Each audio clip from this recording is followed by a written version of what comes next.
नमस्ते बच्चों। इस सत्र के 14वें लेक्चर में आप सभी का स्वागत है। हम पढ़ रहे थे दूसरा पाठ, तत्वों का आवर्ती वर्गीकरण। इसमें हम पढ़ रहे थे तत्वों का आवर्ती झुकाव। तो आज हम पढ़ेंगे धातु अधातु गुणधर्म में क्या आवर्ती झुकाव दिखाई देते हैं।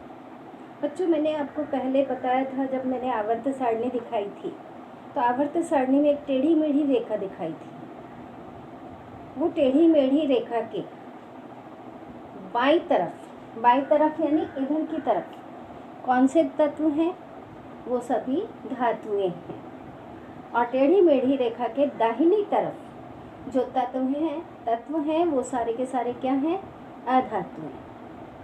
और टेढ़ी मेढ़ी रेखा की किनारे की साइड में जो तत्व हैं वो क्या है? धातु सदृश। तो बच्चों, बाईं तरफ जो तत्व हैं वो धातु क्यों हैं और दाहिनी तरफ के तत्व अधातु क्यों हैं?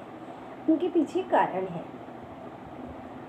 और साथ ही साथ बच्चों, एक चीज और ध्यान में रखिए, समूह एक, आवर्त सारणी में जो समूह एक है उसके तत्वों को कहते हैं क्षारीय धातुएं, और समूह दो के तत्वों को कहते हैं भूक्षारीय धातुएं, और समूह 17 के तत्वों को कहते हैं हैलोजन वंश के तत्व या हैलोजन्स, और समूह 18 के तत्वों को हम शून्य समूह के तत्व भी कहते हैं, या फिर निष्क्रिय गैस या फिर आदर्श गैस भी कहते हैं। तो अब बच्चों, यहाँ पे धातु और अधातु गुणधर्म हम देखेंगे। तो किसी भी आवर्त में जब हम बाईं तरफ से दाहिनी तरफ को जाते हैं तो बाईं तरफ के जो तत्व होते हैं, जैसे समूह एक का तत्व है अगर है तो उसके बाहरी कवच में कितने इलेक्ट्रॉन होंगे? एक इलेक्ट्रॉन। समूह दो के तत्व के बाहरी कवच में 2 इलेक्ट्रॉन होते हैं। तो यहाँ पे मैंने एक उदाहरण लिया है बच्चों, सोडियम। ये तीसरे आवर्त का तत्व है। इसका इलेक्ट्रॉनिक संरूपण अगर हम लिखें तो वो क्या है? 2, 8 और 1। ये है क्लोरीन। परमाणु क्रमांक कितना है? 17। तो इसका इलेक्ट्रॉनिक संरूपण अगर लिखेंगे तो क्या होगा? 2, 8 और 7। इस आधार पर इनके अंदर इलेक्ट्रॉन भरे होते हैं।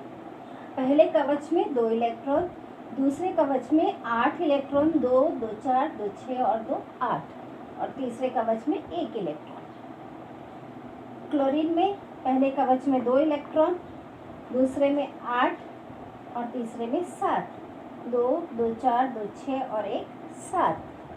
तो अब यहाँ पे देखना है बच्चों, मुक्त इलेक्ट्रॉन जो होते हैं, आप कक्षा 9वीं में पढ़ चुके हैं। मुक्त इलेक्ट्रॉन किसी भी सुचालक धातु के अंदर ऐसे इलेक्ट्रॉन पाए जाते हैं जो उस परमाणु को छोड़ करके बाहर मुक्त रूप से गति करते हैं। ऐसे इलेक्ट्रॉनों को हम कहते हैं मुक्त इलेक्ट्रॉन। तो अब धातुओं में मुक्त इलेक्ट्रॉन क्यों पाए जाते हैं?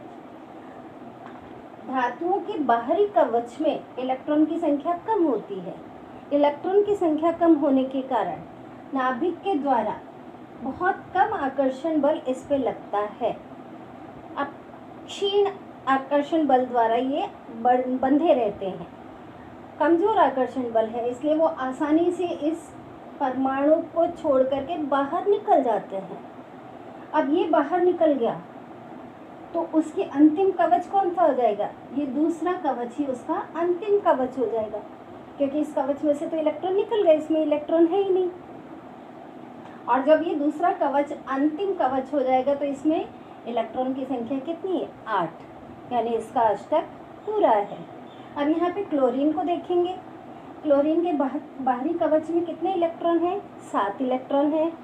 अब 7 इलेक्ट्रॉन होने के कारण वो नाभिक के द्वारा बहुत अधिक आकर्षण बल द्वारा बंधा होता है। आकर्षण बल अधिक लगने के कारण ये इलेक्ट्रॉन इस कवच को छोड़ करके बाहर नहीं निकल सकते हैं। अब इलेक्ट्रॉन बाहर नहीं निकल रहे हैं और अष्टक पूरा करना है, तो क्या करेंगे? ये एक इलेक्ट्रॉन ग्रहण करेंगे। अब एक इलेक्ट्रॉन ग्रहण कर रहे हैं तो इलेक्ट्रॉन पे कैसा आवेश होता है बच्चों? ऋण आवेश। तो इसमें ऋण आवेश की वृद्धि हो रही है। ऋण आवेश की वृद्धि होने के कारण कैसा आयन तैयार होगा? यहाँ पे ऋण आयन बनेगा और ऋण आयन बनने के कारण इसमें ऋणात्मक गुणों की वृद्धि होती है। और ऋणात्मक गुण यानी अधातु गुणधर्म। अब इसमें एक इलेक्ट्रॉन निकल जा रहा है, माइनस हो जाएगा, और इसमें क्या हो रहा है? प्लस हो रहा है, आ रहा है और इसमें से निकल रहा है। जब निकल जाएगा तो एक ऋण आवेश की कमी हो जाएगी, और ऋण आवेश की कमी हो गई यानी धन आवेश की वृद्धि, धनात्मकता में वृद्धि होगी, इसकी ऋणात्मकता में वृद्धि होगी।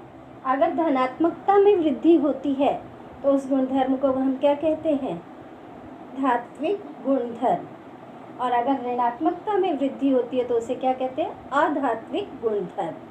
तो किसी भी आवर्त में बाएं से दाहिनी ओर जाने पर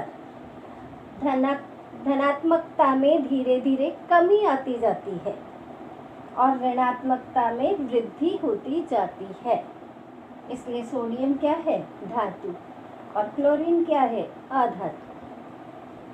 उसी तरह से बच्चों, अगर हम किसी भी समूह में ऊपर से नीचे की ओर आते हैं तो ऊपर से नीचे की ओर आने पर आपको बताया था मैंने कि कवचों की संख्या में वृद्धि होती जाती है, और कवचों की संख्या में जितनी अधिक वृद्धि होगी यानी उसकी परमाणु त्रिज्या बढ़ती जाएगी, और परमाणु त्रिज्या बढ़ने के कारण बाहरी कवच के इलेक्ट्रॉन पर नाभिक द्वारा लगने वाला आकर्षण बल कम होता जाता है, और आकर्षण बल कम होने के कारण इलेक्ट्रॉन नाभिक से बहुत कम आकर्षण बल द्वारा बंधे होते हैं। इसलिए धात्विक गुणधर्म नीचे की तरफ आने पर बढ़ता जाता है। ऊपर से नीचे आएंगे तो धात्विक गुणधर्म बढ़ेगा, और बाएं से दाहिनी ओर जाएंगे तो धात्विक गुणधर्म या विद्युत धनता में कमी आती है और विद्युत ऋणता में वृद्धि होती है। तो ये था बच्चों धातु और अधातु गुणधर्म। अब बच्चों अपना अगला टॉपिक है हैलोजन वंश की श्रेणीबद्धता। हैलोजन वंश अभी मैंने बताया कि 17वें समूह के तत्व को हैलोजन कहते हैं। जैसे फ्लोरीन, क्लोरीन, ब्रोमीन, आयोडीन, ये सभी 17वें समूह में रखे गए हैं। इनका सामान्य सूत्र है बच्चों X2। फ्लोरीन को हम F द्वारा प्रदर्शित करते तो उसका सूत्र क्या हो गया? F2। X की जगह पे वो संकेत लिख देना है। क्लोरीन को Cl द्वारा प्रदर्शित करते तो उसका सूत्र बन गया Cl2। ब्रोमीन को Br द्वारा तो Br2 उसका सूत्र हो गया अणु सूत्र। आयोडीन का I2। अब इनके अंदर श्रेणीबद्धता क्या है बच्चों?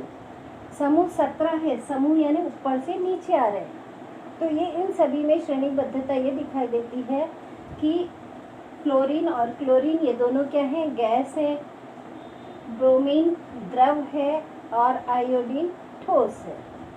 तो श्रेणीबद्धता गैस, द्रव और फिर ठोस में रूपांतरित हो रहे हैं। तो बच्चों आज के लिए इतना ही। धन्यवाद।